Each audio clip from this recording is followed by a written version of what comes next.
Assalamu alaikum wa rahmatullahi ta'ala wa barakatuh. Donc ça fait longtemps que j'avais pas fait de vidéo et je me suis dit que c'était le moment d'en faire une compte tenu de l'actualité. Donc une actualité hautement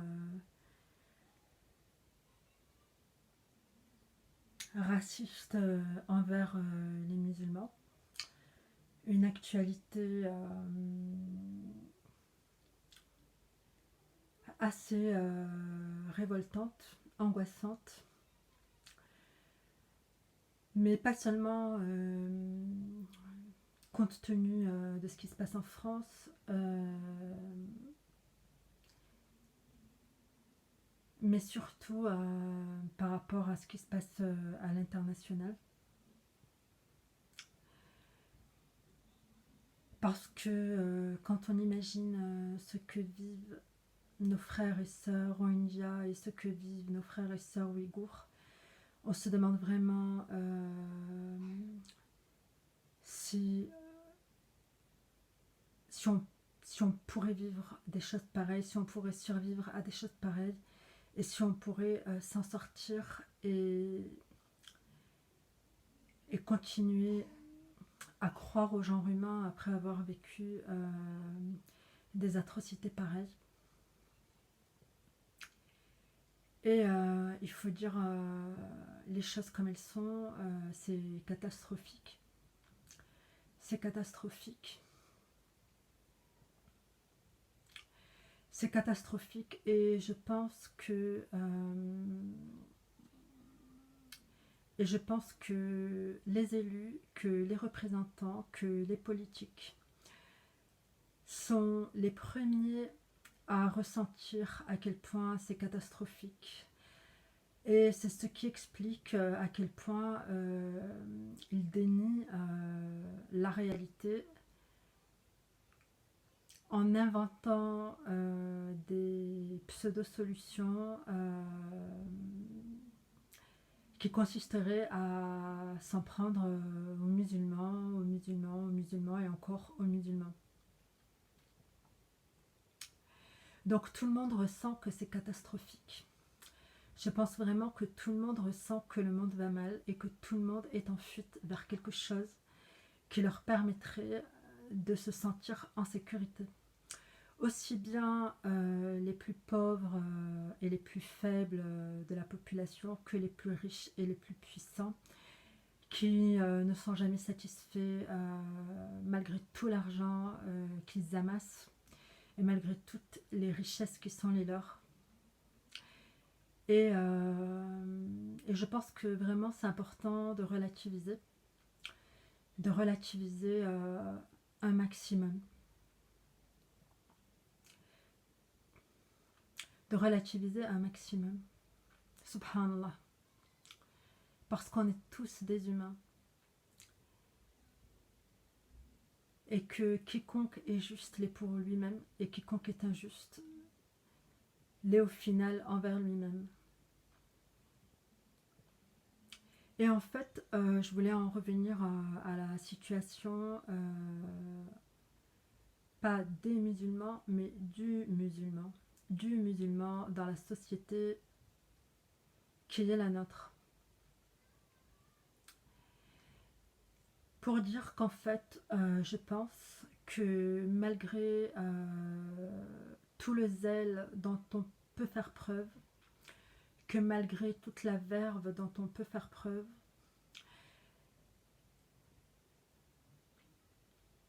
que malgré toute la piété que l'on s'applique à montrer ou à démontrer, je pense que le grand risque qui est le nôtre, c'est de vivre et de mourir hypocrite. De vivre et de mourir hypocrite. En dépit de toutes nos prétentions et en dépit de toutes nos démonstrations et nos prétentions de piété, d'excellence, de dévotion, etc., etc. Parce que quand on regarde l'état dans lequel est la communauté musulmane à l'échelle planétaire, on en revient au constat tout simple qui est celui de notre égoïsme. Notre égoïsme. Et en fait, j'ai remarqué, de mon point de vue, qu'on est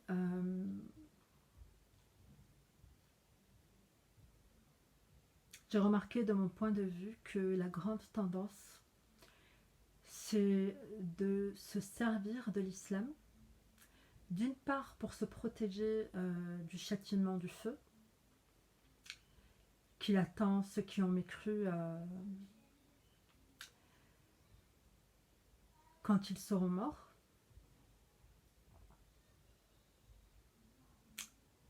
Donc aller vers l'islam pour se sentir en sécurité, pour se rassurer. Mais surtout, on se sert de l'islam pour rendre notre ego confortable. On se sert de l'islam pour rendre notre ego confortable. Mais quand on creuse un tout petit peu,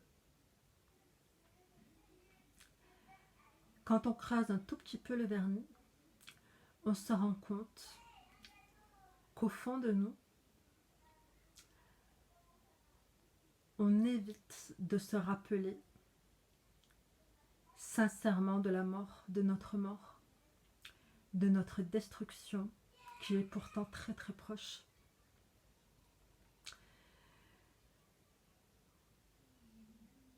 Et je précise qu'il n'y a aucun mal à cela, que c'est la vérité, se rappeler de notre mort qui est très très proche. Sans tomber dans des excès de panique, sans tomber dans des excès d'angoisse, sans tomber dans des folies ou dans des psychoses. Se rappeler de la mort, de notre propre mort, c'est quelque chose qu'on ne fait pas réellement en dépit de nos prétentions de le faire et en dépit de nos prétentions d'être de bons musulmans.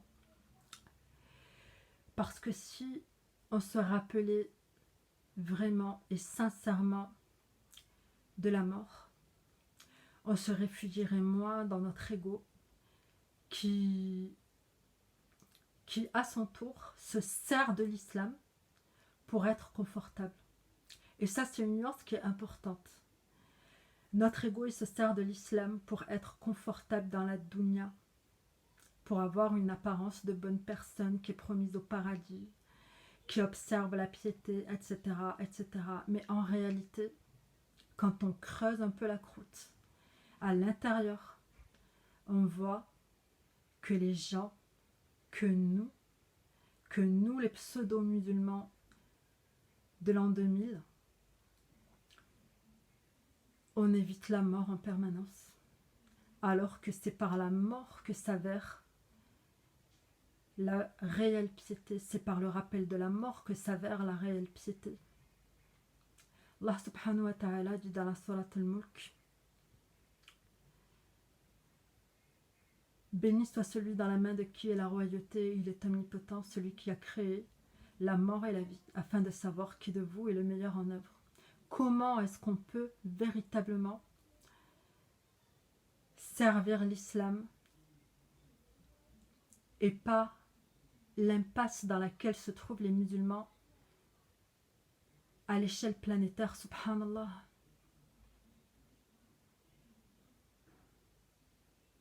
Parce que ce qui se passe, c'est que les musulmans ne travaillent pas pour la justice, ils ne travaillent pas pour Allah, ils ne vivent pas pour la akhira, ils vivent pour leur dunya. Et c'est pour ça que les musulmans d'Asie et que les musulmans d'une grande partie du monde arabe vivent une misère sans nom. Et c'est pour ça qu'ils n'ont pas de protecteur.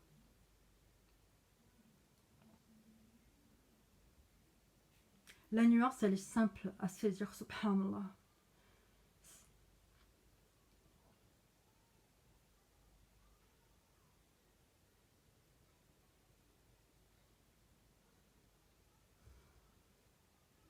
Quand on se rappelle vraiment qu'on va mourir, subhanallah, on ne sert plus notre ego et toute notre énergie est vouée à Allah.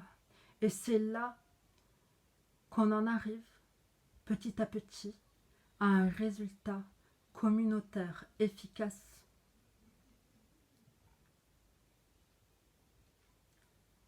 Mais quand on est occupé à tout vouer à notre ego, quand on est occupé à tout vouer à nos égos, à notre famille, à notre image, à notre renommée, à notre confort, à nos richesses éphémères, il ne reste rien à nos frères et sœurs de par le monde, subhanallah. Il ne reste rien, il ne leur reste rien, et il ne leur revient rien. Et on fait partie de ceux dont l'effort s'est égaré alors qu'ils s'imaginaient faire le bien.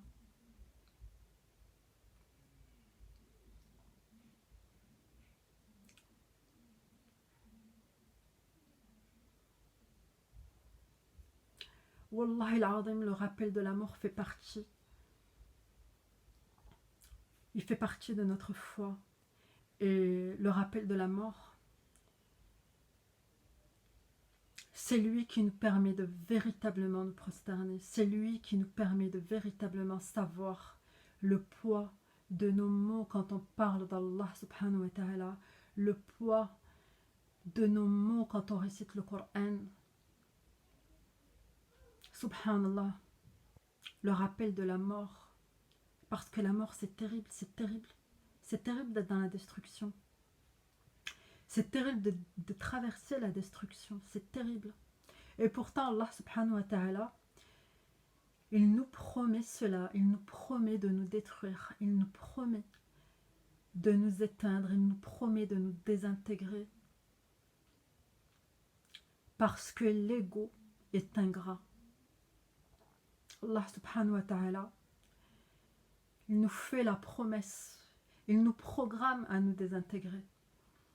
Et en réalité, être de véritables muslimines, c'est être capable véritablement de désintégrer nos égos pour véritablement servir la cause d'Allah. Mais on se rend compte que tout cela n'est pas au rendez-vous. Chez les musulmans d'Occident, c'est pas au rendez-vous. Les musulmans d'Occident, avant tout, c'est des consommateurs. C'est des consommateurs.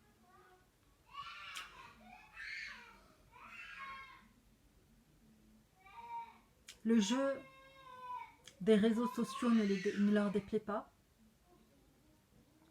Ils font un marketing de leur ego et ça ne leur déplaît pas.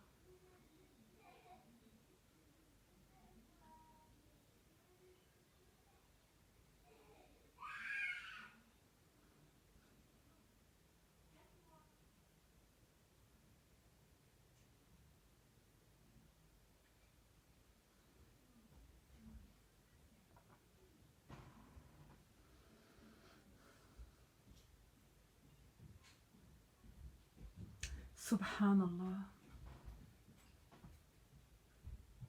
Allah est témoin de ce que je dis.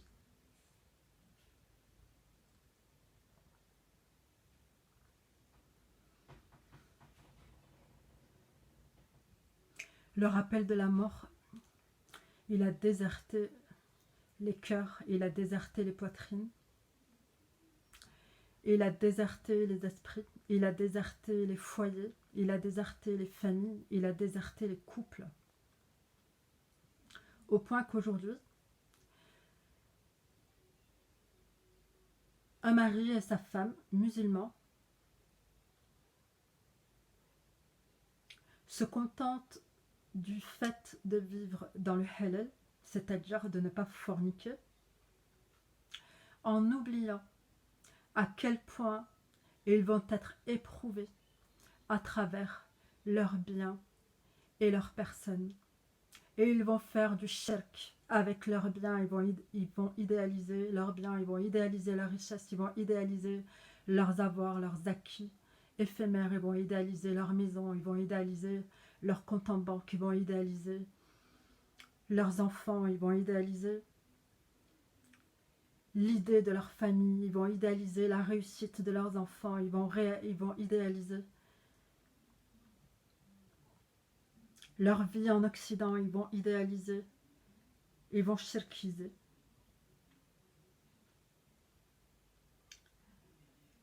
Ils vont penser que leur famille est meilleure que celle des autres. Ils vont s'imaginer qu'ils sont plus musulmans ou mieux musulmans que les autres. Ils vont s'imaginer qu'ils sont plus ceci et mieux cela, alors qu'en réalité, eux, tout comme ceux qu'ils critiquent, ils vont finir désintégrés. Car Allah subhanahu wa ta'ala a destiné les égaux à s'éteindre. Walhamdulillah. Wallahi al-azim.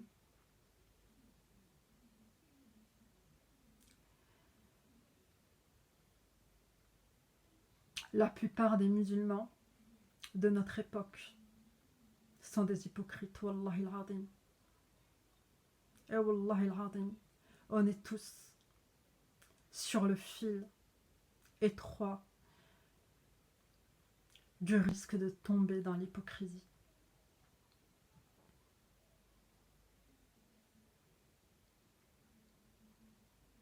Cette hypocrisie qui consiste à faire des va-et-vient entre la foi et la mécréance, entre l'idéalisation qui est due à Allah et l'idéalisation qui est due à la dunya. Qui est due à la dunya quand on est hypocrite. Parce que quand on a la foi, elle n'est pas due à la dunya, l'idéalisation, elle n'est due que à Allah subhanahu wa ta'ala. Mais quand on est hypocrite, on idéalise la dunya, on idéalise nos biens, on idéalise nos dus. On attaque les gens en justice pour ça. Il y a combien de femmes qui ont attaqué leur mari en justice pour des biens matériels? Il y a combien? Il y a combien d'hommes qui ont attaqué leurs associés en justice pour des biens matériels alors qu'ils auraient pu s'arranger, qu'ils auraient pu se pardonner? On est combien à soustraire à des assurances parce que la notion de pardon a disparu de la société? On vit une époque de fous.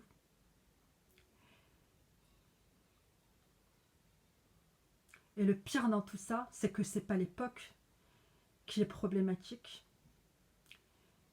mais c'est que c'est les musulmans qui sont des égarés. Ils s'estiment musulmans, ils s'estiment bien guidés, mais wallahi al-azim, ils sont profondément égarés. Ils sont dans la surface et ils ne vivent pas l'essence de l'islam comme il faut. La hawla wa la quwwata illa billah.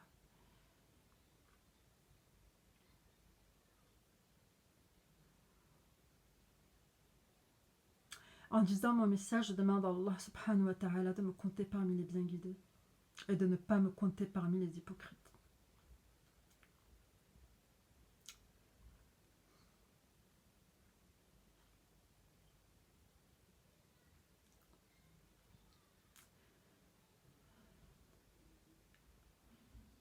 Il faut savoir comment regarder le problème. Il faut savoir comment regarder les problèmes. Wallahi al-azim. Il faut arrêter de voir les problèmes que traversent les musulmans comme si ils étaient des victimes et comme si on était des victimes. Il faut arrêter avec ça. Subhanallah, il faut arrêter avec ça.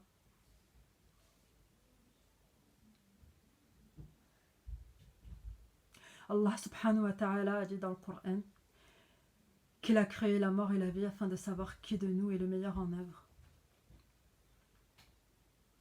Mais plutôt que ça,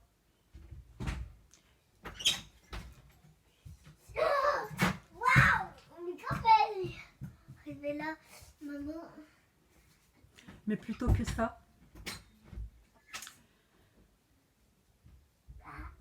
les musulmans, entre guillemets, ils sont occupés à être de bons, de beaux et de brillants consommateurs. Il faut qu'ils soient beaux.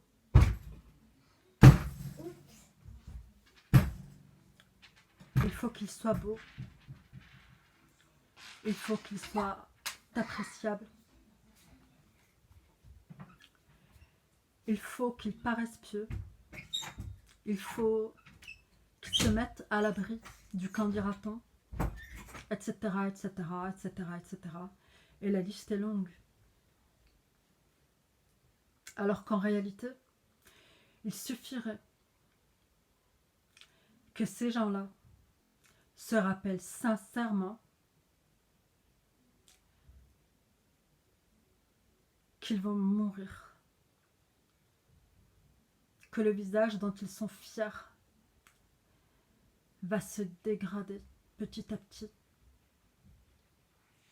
et qu'il ne mène à rien de servir son ego et qu'il ne mène à rien de s'enfler d'orgueil et qu'il ne mène à rien de se prendre pour autre que ce que nous sommes et ce qu'il vaut mieux que nous soyons, c'est-à-dire des soumis à Allah subhanahu wa ta'ala. Au mieux, on est des soumis à Allah subhanahu wa ta'ala, avec toute la liberté et toutes les merveilles que cela comporte. À savoir, aimer, vivre, se rendre utile, servir, faire preuve de solidarité, faire preuve d'humanité, faire preuve de pardon, faire preuve de compréhension, faire preuve d'intelligence, faire preuve de lumière. Et surtout, faire preuve d'humilité. Reconnaître qu'il ne sert à rien de s'enfermer dans une image protectrice, laquelle devient une idolâtrie. Et qu'il faut reconnaître nos faiblesses, qu'il faut reconnaître nos peurs, qu'il faut reconnaître nos pannes.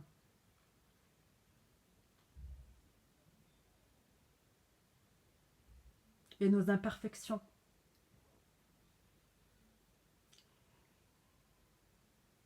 Mais reconnaître tout ça, reconnaître nos faiblesses, nos pannes, nos imperfections, etc., ça ne doit pas nous mener à légitimer le manque de qualité et le manque d'excellence. On est censé être excellent dans notre sincérité envers Allah subhanahu wa ta'ala, tout en admettant que nous sommes humains et que nous avons des faiblesses, des défauts, des pannes, etc.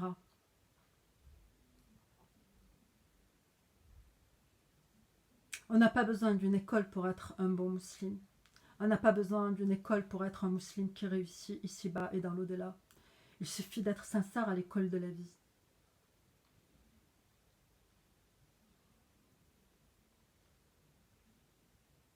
Cette vie qui a été créée avec la mort. Car je le rappelle encore une fois, Allah subhanahu wa ta'ala dit dans la sourate al-Mulk,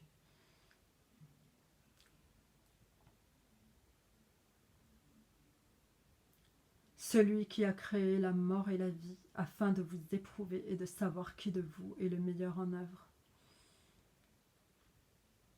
Et dans ce verset, il parle de la vie éphémère et de la mort vis-à-vis de l'éphémère.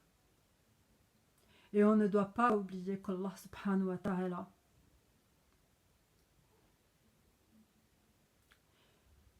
il a destiné l'ego à être éteint afin que la royauté soit la sienne en exclusivité. Pourquoi? Parce que justement, l'ego a tendance à s'adorer à la place d'Allah subhanahu wa ta'ala. C'est ça que nous apprend le Coran en filigrane quand on y est attaché et qu'on le lit assidûment. et qu'on s'y réfère assidûment, quand il est notre référence, quand il est notre code de conduite.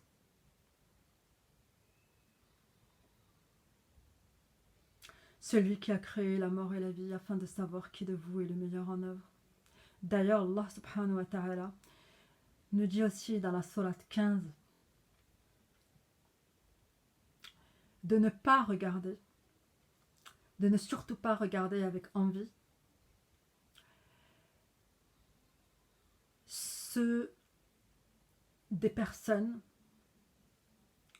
qui s'affichent comme étant comblés de bienfaits.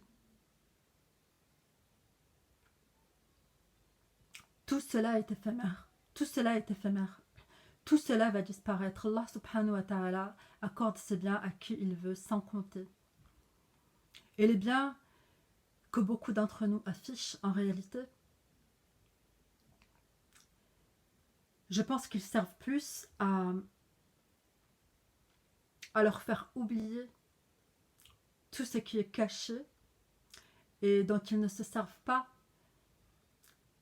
comme ils devraient le faire pour servir Allah subhanahu wa ta'ala. Tandis que les personnes qui n'ont pas de bienfaits à afficher ou qui sont pudiques par rapport à cette manière d'afficher les biens qu'Allah leur a donnés, ceux-là, je pense qu'ils ont beaucoup plus de réserve et qu'ils arriveront mieux à cultiver les bienfaits qui font partie de l'invisible, à savoir leur qualité morale, leur qualité spirituelle, leur piété, leur intelligence, leur crainte d'Allah subhanahu wa ta'ala. Wallahi, le monde va mal à cause de nous. Wallahi, le monde va mal à cause de nous. À cause de nous. On est issus les uns des autres. Et de génération en génération, on choisit la dunya, on choisit le faux brillant. Au lieu de se souvenir que nos égaux finiront sous terre, que d'année en année, on se dégrade, que d'année en année, Allah subhanahu wa ta'ala fait baisser notre forme, que d'année en année, nos enfants vont nous suivre dans cette dégradation, qu'il n'y a pas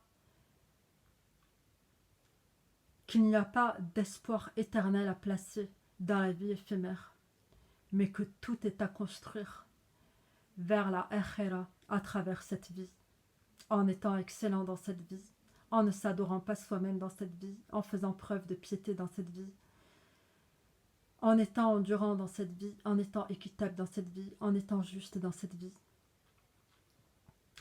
Se construire une maison dans la vie future, ou demander à Allah subhanahu wa ta'ala de nous ouvrir les portes du paradis et de nous construire un château dans la vie future. Et de nous redonner une forme, cette fois indestructible dans le paradis. Et de nous donner tout ce dont on rêve dans le paradis. Et de nous préserver de cette vie éphémère dans le paradis. Parce qu'il est dit dans le Coran que les gens du paradis regarderont en bas les gens du feu.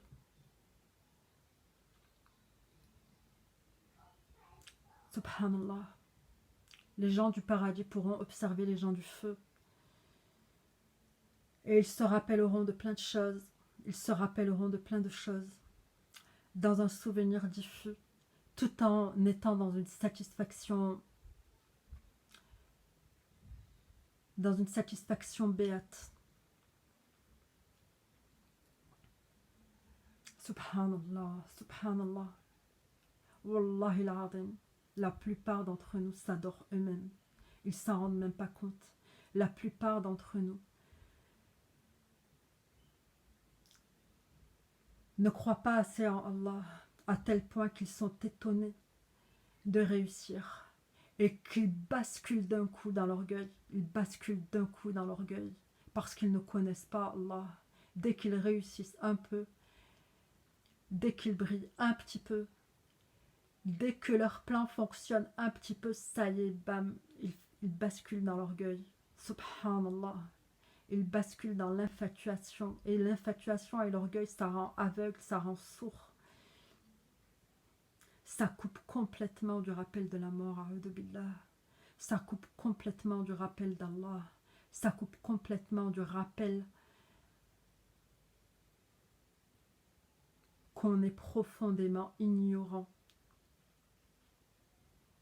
Et que c'est Allah subhanahu wa ta'ala qui sait, alors que nous ne savons pas. Subhanallah, la hawla wa la quwwata illa billah.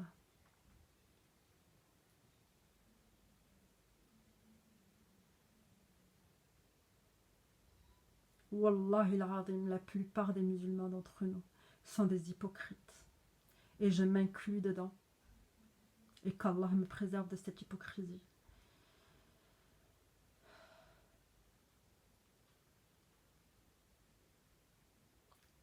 Wallahi al-azim, la plupart d'entre nous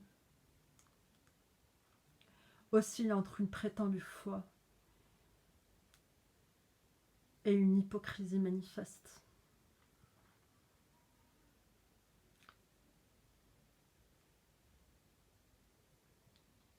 Et c'est flippant.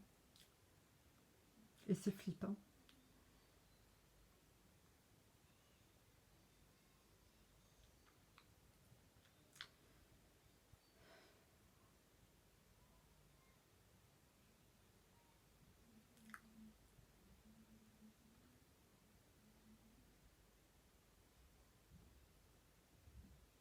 Il suffit de regarder à quel point chacun est retranché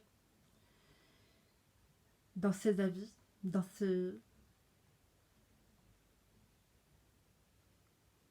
sa bulle.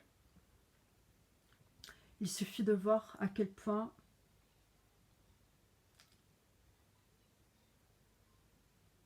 les différences sont mal vécues. Il suffit de voir à quel point on s'en prend facilement à nous.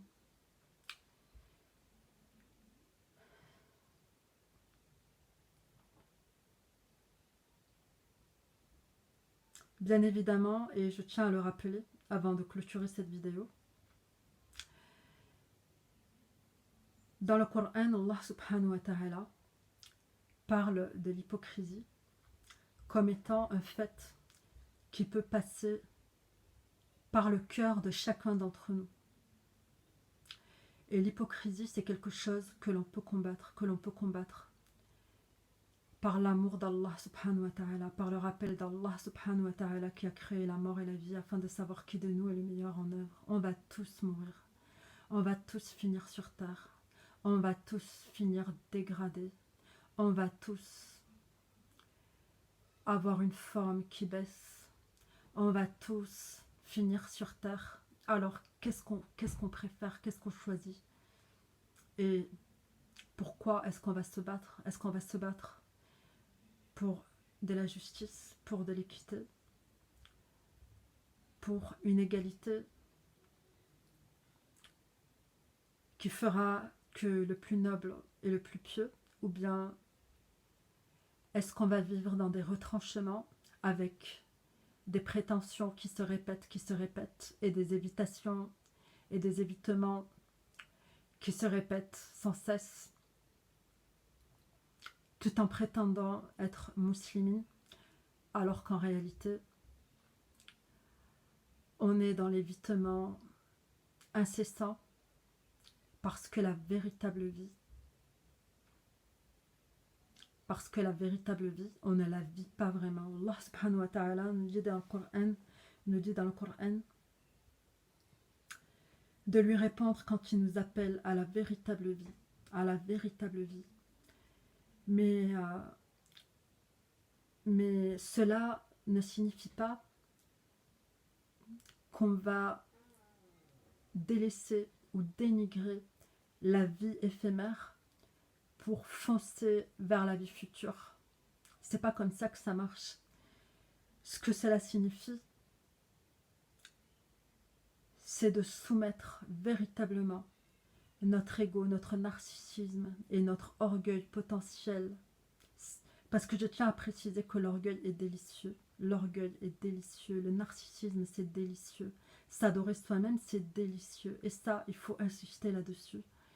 Et il faut vraiment aimer Allah. Il faut vraiment aimer la justice pour choisir Allah subhanahu wa ta'ala et sa justice et y voir clair. Et y voir clair là-dedans. Le narcissisme est délicieux. L'orgueil est délicieux.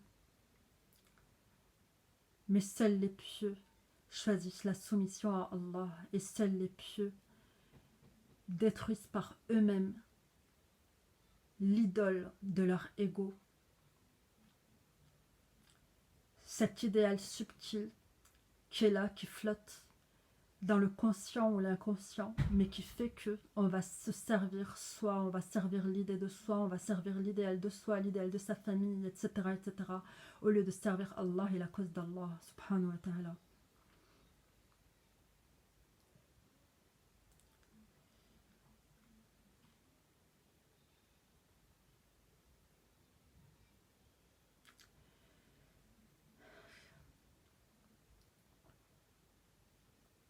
L'hypocrisie, elle nous menace tous.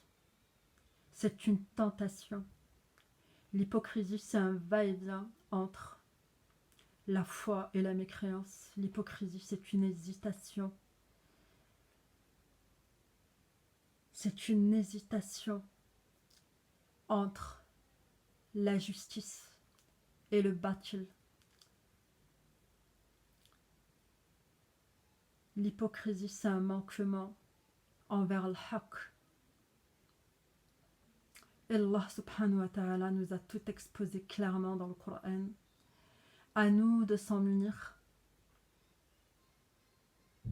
et à nous de purifier notre existence et de purifier nos cœurs et qu'Allah nous compte parmi les cœurs saints, parmi ceux qui se purifient et parmi ceux qui réussissent ici-bas et dans l'au-delà, et qu'Allah nous apporte la victoire contre les corrupteurs. Allahumma amin. Assalamu alaikum wa rahmatullahi ta'ala wa barakatuh wa assalamu wa salat ala rasulillah.